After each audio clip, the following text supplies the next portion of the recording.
Welcome to the Leeds Business Insights podcast, featuring expert analysis to help you stand out from the herd. My name is Amanda Kramer. We are thrilled to be discussing how to prepare a company for acquisition with Leeds Advisory Board member Jane Miller, co-founder of Haevn. Jane Miller has 35 plus years of executive experience in the food industry, working with both startups and Fortune 500 companies. Jane most recently was CEO of Lily's Sweets and has held several other CEO roles in the natural and organic industry, including Rudy's Bakery, Proyo High Protein Ice Cream, and Hannah Mac's Cookie Chips. The Leeds School has turned out more than its share of entrepreneurs who bring big ideas and business savvy to some of the most urgent challenges of our time. But oftentimes, they're so focused on innovation and growth that they don't consider what their exit strategy should be.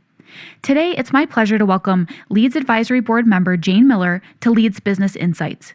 Today, Jane is co-founder and CEO of Haevn, but previously she was CEO of Lily's Sweets and helped prepare the business for its sale to Hershey. Today, Jane will walk us through what that process looks like, as well as the role your professional failures can play in preparing you to ultimately succeed. Welcome, Jane, and thank you so much for being here today. Thanks, Amanda. I'm really excited to be here today, and I'm very excited to talk to the Leeds audience. You are a master business scaler, having served as the CEO for several mega brands, as well as having scaled smaller brands and prepared them for acquisition. Most recently, you helped scale Lily's Sweets and prepare the company for acquisition by market conglomerate Hershey's. Can you share with us what are the key success factors in scaling a business that you may be interested in selling? I think the starting thing I would say is it is good to have the end in mind. If you do think that at some point you do want to exit the business as opposed to passing it on to the next generation of your family, you want to think about it in a little bit different way. But what I would say on the outset is you can never depend that Hershey's, as an example, is going to be the buyer of Lily's. So you can't really actually predict that because there's so many different things that can happen. But it is helpful if from the outset you're thinking a bit about the fact that you do want to exit a business. So let's just assume that you do want to be that person that will exit to whether it's a strategic or a private equity firm or maybe do an IPO at some point. But there is something where you will potentially not be involved in the business in the future. What I would say is the starting point is establish a really well-run business because that will increase your options. And so what's a well-run business? When you're looking eventually at an exit, you're going to be evaluated, I like to think, on three things. You want to have robust top-line growth in an important segment. For us, we were in the confection and candy segment, and we had really, really strong growth over the years we were in it and became a market leader in low sugar. So you want to make sure from a top-line standpoint that you really have robust growth because that is going to make it very valuable to a potential company. And not just robust growth while you're running it, but also with this idea that there's white space for the company that buys it. So let me use Lily's as an example. We had gone from about $18 million in sales, and in 3 years, we'd gotten to $130 million in sales, which is a big increase on the top line. But we also hadn't really penetrated Costco or the convenience channel or food service or any other number of potential ways that Hershey's would be able to grow the business. So you want to be able to show this robust growth, but you also want to be able to show that there's places where the strategic or the potential buyer could take the business that you haven't tapped in to every potential opportunity. So both a track record and an outlook for continued growth is very, very important. The second thing, and this is where I think a lot of entrepreneurs get off track, is you need a strong gross margin. And what that means is that when you take out the cost of the products, the cost of distributing the products, and also any trade spending, that you have a robust gross margin so that you can fund marketing spending, you can fund people expansion, you can fund miscellaneous other costs. And so a lot of entrepreneurs will sort of say, well, if a big company buys me, they can get a strong gross margin because there's going to be so many synergies. Well, what makes you really attractive to a potential buyer, again, whether it's a strategic or a private equity firm, is that you already have a strong gross margin. You already know how to make money on this. And that what happens if somebody else buys you is they can actually improve on that, not try to get it good to begin with. And the third part of what I call the trifecta is a strong EBITDA margin. So not only do you have robust growth, strong gross margins, but you're really managing your spending below the gross margin line. And where a lot of companies can kind of get out of hand is by hiring too many people, not being really cautious about the positions that you bring on board, realizing that when you're a small company, you're going to have different needs than when you get to be a big company or a medium-sized company. And so really being thoughtful about your spending below the line. I'm homing in on something you mentioned there, Jane, about managing the business. What about from the perspective of people and the leadership team? How is that looked at if a larger company is potentially thinking about acquiring a smaller company? Well, I think it totally depends on the company that's acquiring you. But what I would say is forgetting about for a second the company that's looking at you, making sure you have the strongest team that you possibly can around you and not being afraid to hire people that are more talented than you are. And in fact, being really kind of critical of yourself in terms of what your skills are and adding complementary people that will even make the business stronger. Because you just, you don't know what the outcome is going to be. Every pitch that I've been on to sell a company, we've always talked about how strong the management team is. And that would be an important factor when they looked at buying us. But, in many cases, the company will not keep the management team, or in other cases, they may want to run it as a standalone. But again, you keep your options open if you have a really, really strong team that surrounds you. And, one of the biggest questions I get is how do you figure out how to hire? Like, what are the positions that you really need as you're continuing to grow the business? And again, I would start very strongly with what is your skill set? And then how do you begin to surround yourself with people that complement that as opposed to bringing people on that are duplicative of what your skills are? In a recent interview, you had noted that one of your favorite phrases is to run your own race, a phrase I believe you adopted from Cheryl Strayed. In a world where it's so easy for entrepreneurs to compare themselves and their companies to one another, can you share more about what this phrase means to you and how it would be applicable to entrepreneurs you've worked with or seen out in the marketplace? Oh gosh, Amanda, I love that question so much because it really is, whether you're an entrepreneur trying to figure out how to scale a business, or you're a Leeds student trying to figure out, how you graduate at the top of your class, or really, an alum just trying to navigate your way through the business world. We all have this kind of pressure to sort of figure out how we create in this world the impact that we want to create. And Run Your Own Race, which I did get from Cheryl Strayed, was really about this idea that don't compare yourself to others.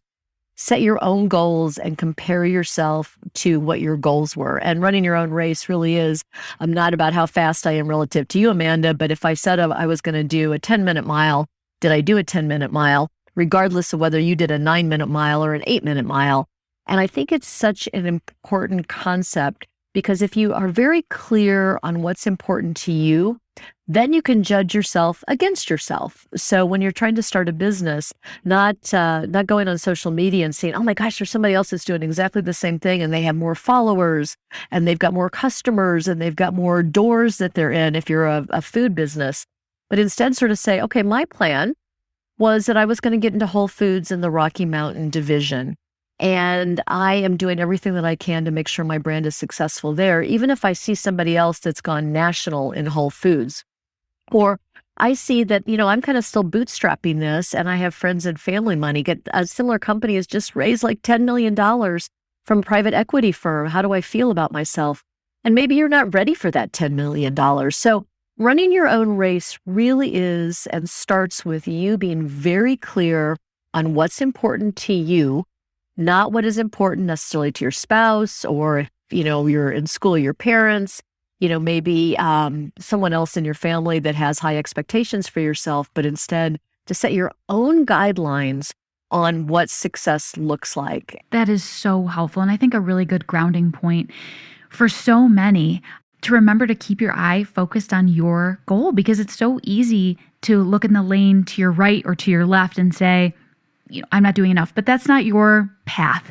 Let's go back to where we started in terms of the Lily's acquisition. I think it would be surprising to some people to learn that it took over a year to prepare the business for acquisition once the negotiation process started. Let's peel back the curtain. Can you tell us more about what happened behind the scenes? Sure. First of all, let me start and say that, one of the things that from the very beginning, we had amazing partners with our private equity firm, which is VMG based out of San Francisco, and our founder, Cynthia Tice. And so when I was able to come on board as the CEO from the very beginning, we had, at some point, we didn't think it would be maybe as soon as it was, an exit in mind. And so as a team, we really worked strongly on that trifecta from the very beginning. It wasn't something that just happened a year before the company actually sold. So I think for anyone who's thinking about a business and you think about your partners, just realize that you want to have, again, the end in mind from the beginning, not when you actually decide to sell.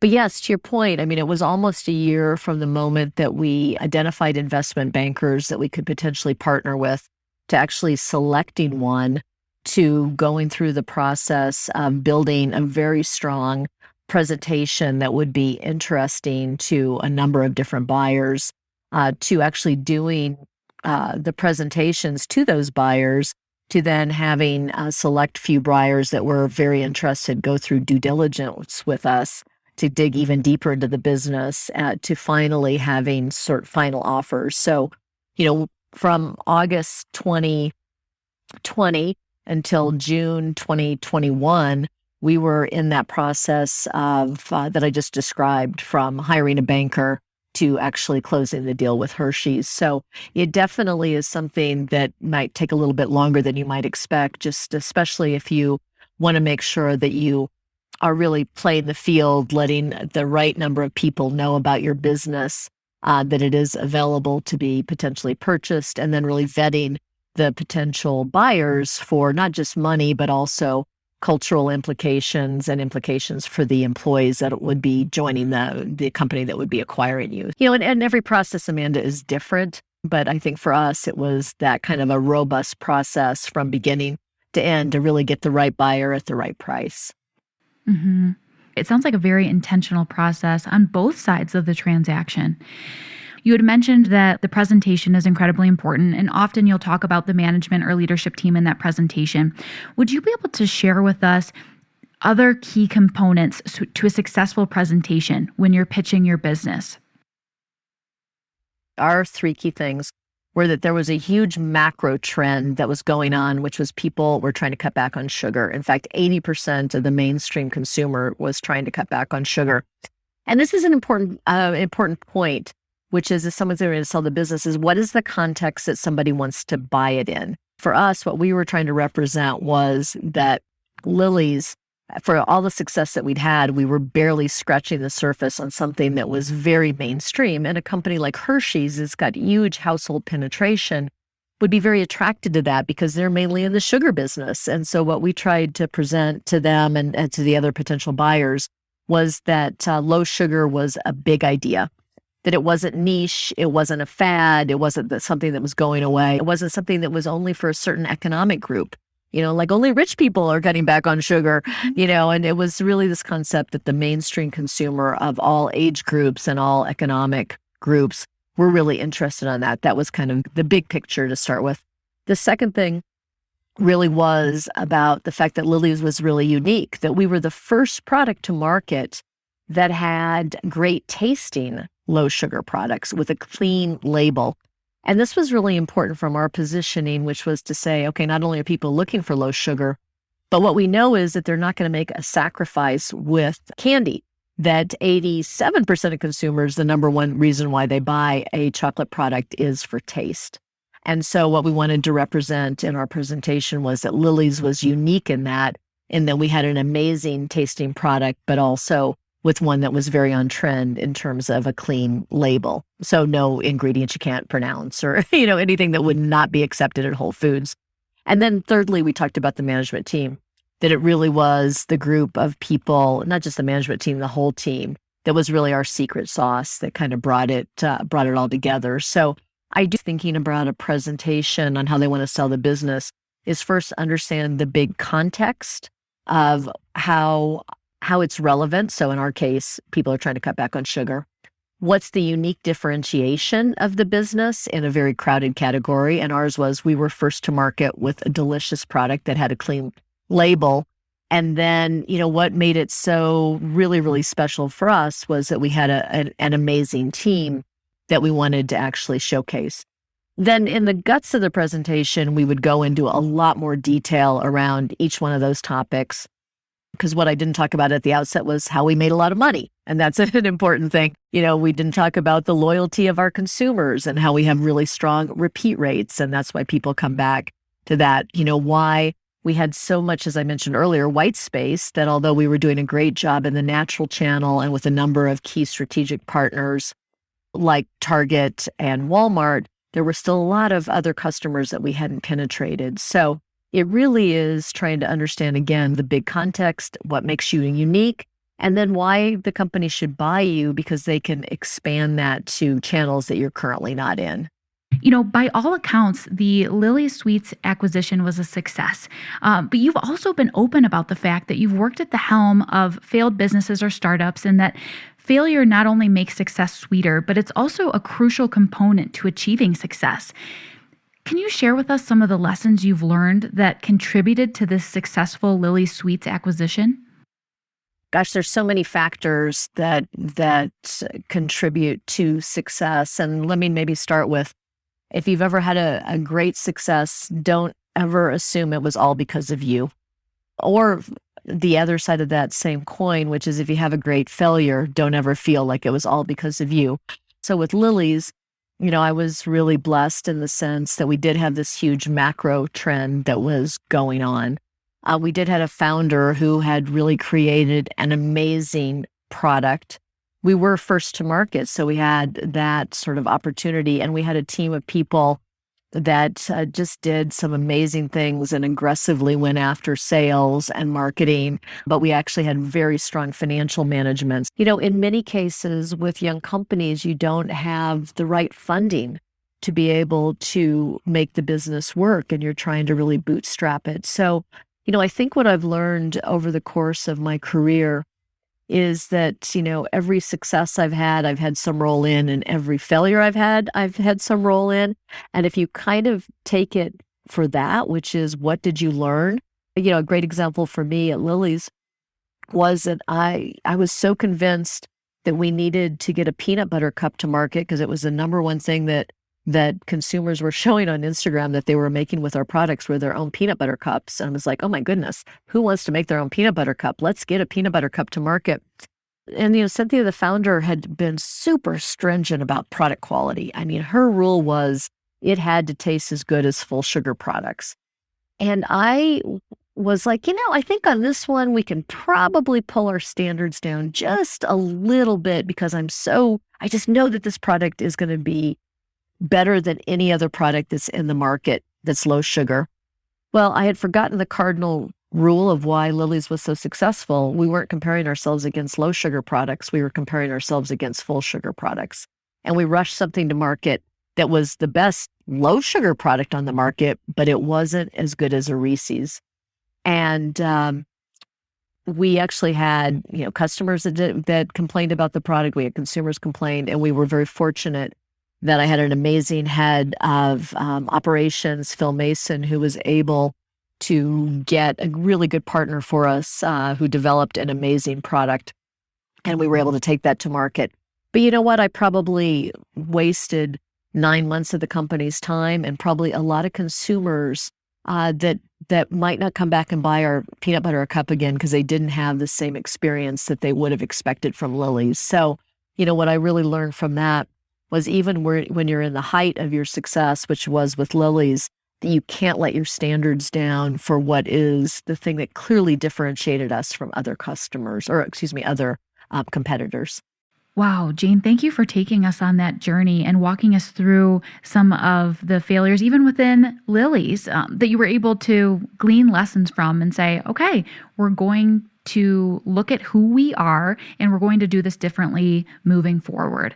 I think that is really helpful. And that really is a key LB idea or a key takeaway in terms of leveraging previous failures or lessons to achieve future success. And you'd mentioned the importance of self-awareness, really being intentional about learning the lessons from those failures, and just making sure that you utilize those insights as you move forward. Is there any other advice that you would give to our listeners about how to best leverage previous failures or lessons to achieve future success? I'm so glad you asked that, because the thing that came to mind was to not let failure scare you to not fail again. Because the fact is that I think in my career, I've learned more from the things I haven't done right than the things that I have done right. And I do think that if you keep putting yourself out there and taking a chance and realizing that literally, the worst thing that can happen is you pick yourself up and you do it again. It kind of bruises your ego a little bit. But again, I think it just really helps, I think, make you a better leader and a more insightful person if you push the envelope. I mean, if you don't fail, that means you kind of haven't pushed yourself hard enough, I think, in some ways. I think so many entrepreneurs in particular are afraid of failure, when in reality, to some extent, it's inevitable and important in terms of what you may do next. You had mentioned that Lily's likely lost some customers with the launch of the peanut butter cup. Do you have any advice about how to manage that, particularly as a natural foods company? If you've launched a product that was not well received in the marketplace, how do you address that, and how do you win back your consumers? Gosh, it's hard. I think the good news is that our product wasn't a terrible product. It just wasn't a great product, and so it wasn't like, you'd come to market with something that was absolutely horrible. I think it's all about trust. And I do think for us, what we did was we tried very hard from a social media standpoint to let people know that we had a new and improved product with a creamier center. And then I think as we introduced other new products, we made sure we didn't make the same mistake again. So we came out with a line of white chocolate products, which were one of our most successful rollouts, but we were very, very conscious about making sure we compared ourselves to the full sugar comparison. But I do think it depends on the brand. I think being authentic and admitting that you could do better and being humble, I think, is something that was part of our DNA, and that might not be a part of every company. I do think that consumers really resonate with companies that are authentic, that realize that they're making mistakes, but that also want to keep making products that are better and doing better with the consumers. So it's kind of an interesting balance between kind of admit that maybe you could have done better, but you don't spend too much time on it and get to the next thing, and just realize that you want to keep working on building trust. And the best way you do that in a food product is to make sure that your products deliver for consumers. Absolutely. And Jane, what we're getting from you is very much the fabric of what it sounds like encompass the Lily's brand, which is, okay, this happened. I know the game plan for what we need to do better. Let's go do it. There's nothing that I hear from you about getting drugged down or feeling defeated by some of these lessons that you've learned. It's very much, okay, and let's keep moving forward, which I think is really important for people to get a glimpse of and to see directly from you. Well, one of the values that we had as a company, which I think is really important, is this concept of assume the best, which is that everyone has the intention to do the best job that they can. Everybody has the best intention for Lily's to be successful. But along the way, we're going to make some mistakes. And along the way, you're not going to agree with people. And along the way, you might not understand why decisions are made. But if you always come back to this idea, we're trying to do the best job that we can, that it kind of elevates the discussion from pointing fingers to saying, like, Jane, why did you introduce this peanut butter cup? That was wrong. Instead, to sort of say, wait a minute, we just reserve the right to keep getting better all the time. I like to say we make the best decision we can with the information we have at the time. And sometimes you get more information as you go along, which allows you to make better decisions. Sometimes something may have failed because you didn't have perfect information, or the market is changing very quickly and you didn't react quickly enough. But you made the decision at the time when you had the best information that you had. So I do think it's this kind of permission to make mistakes, but also assume that others can make mistakes too, and that you sort of assume the best, which is, again, that everybody has the same positive intent. We just go at it in different ways. I think that's a really important idea, and could be another LB idea and key takeaway for our listeners, is remembering that assuming the best, even though others may come at it from a different perspective, everybody's rowing in the same direction. Jane, I have read that you are a proponent of entrepreneurs having their own personal advisory board. Can you tell us what a personal advisory board is and why you recommend them? Thanks so much for asking that, Amanda, because it really is, I think, the core of developing a successful business is surrounding yourself not with just a great team of people that you've hired, but people around that you can trust. And so a personal advisory board, imagine it's almost like a board of directors you'd have for a company, but these are people that you have selected that can surround you and you can go to for advice. Now, a lot of people are like, well, how is that different from a mentor? In some ways, a mentor is someone that you go to for advice on a range of things, but an advisory board is more of a group of people that can be your resource for specific topics. So for example, we'll say I'm an entrepreneur running Lily Sweets. How do I surround myself with someone who can talk to me about finding a good investment partner? That might not be the same person as who knows a lot about distribution in the natural channel, which might be someone who's very different than someone who's got experience really building teams, which could be different from someone who knows how to be an expert in social media. So instead of necessarily hiring these people to be part of your team, especially when you're bootstrapping, making sure that you've got people around that you can go to ask advice in a safe kind of environment. And you don't imagine that you'd ever pull all these people together like a board of directors, but instead being able to reach out to each one of them as you need them. And it's really important because one of the things I've seen with many entrepreneurs is it can be kind of lonely. You feel like you're the only person that is dealing with the issues that you're dealing with when in fact you're not. And I think if you could, reach out to people that could help you out, it's very satisfying in some ways. And it also sort of gives you more of a sense of comfort about the decisions that you're making. So you may say, well, gosh, how do I get this personal advisory board? It could be people that are already in your network. It could be as easy as identifying someone like Jane Miller on LinkedIn and reaching out and saying, hey, Jane, I know you have a lot of experience having just sold a company. Do you have 5 minutes that you could spend with me to talk to me? Now, I might not join your personal advisory board, but I would be someone that you could reach out to for advice. And maybe if we developed a relationship, then I could eventually do that. So I think, the starting point is the idea that you want to have people surround you to help you. But to get there, build your network, reach out to people that you don't know. The worst thing that's going to happen, again, it kind of goes to the failure thing, is you're going to reach out to someone on LinkedIn and they're going to say, I don't have time for you. Or maybe they don't answer you. But then you go on to the next person.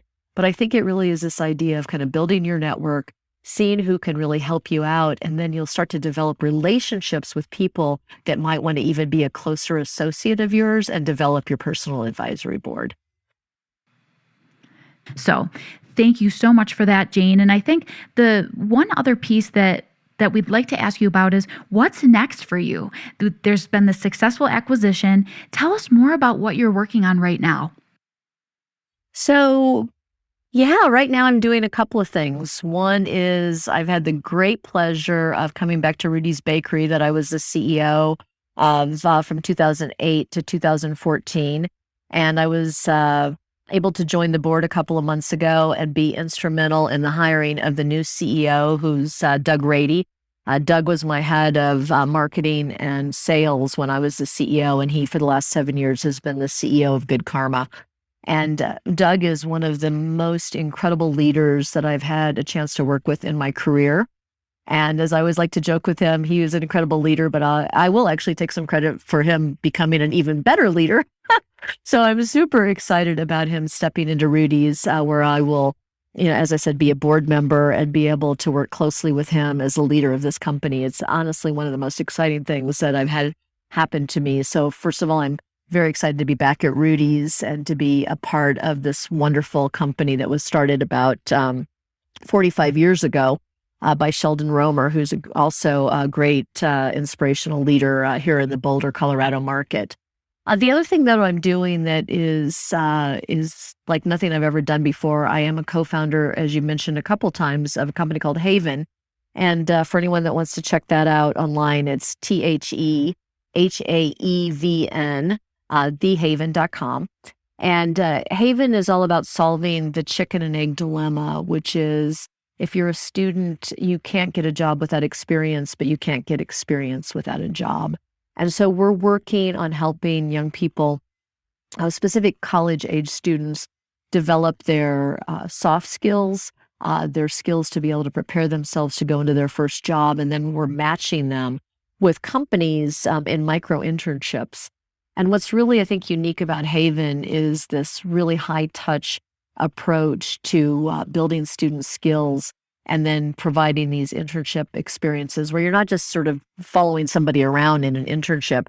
You actually have a very specific project with specific goals. And it really kind of is great on a couple levels. It gives students a sense of accomplishment, and that accomplishment builds confidence because they have had a very specific project. And it really makes companies excited about having interns because they have very specific deliverables that will help with the growth of the company. So my two co-founders and I and our first employee, the four of us, are really working hard at developing matches between students and companies. We have got a big agenda on curriculum, on developing Haevn members. And with your membership, you get this sense of community, you get additional training, and you get access to different internships. So it's probably the most exciting thing that I've done in my career.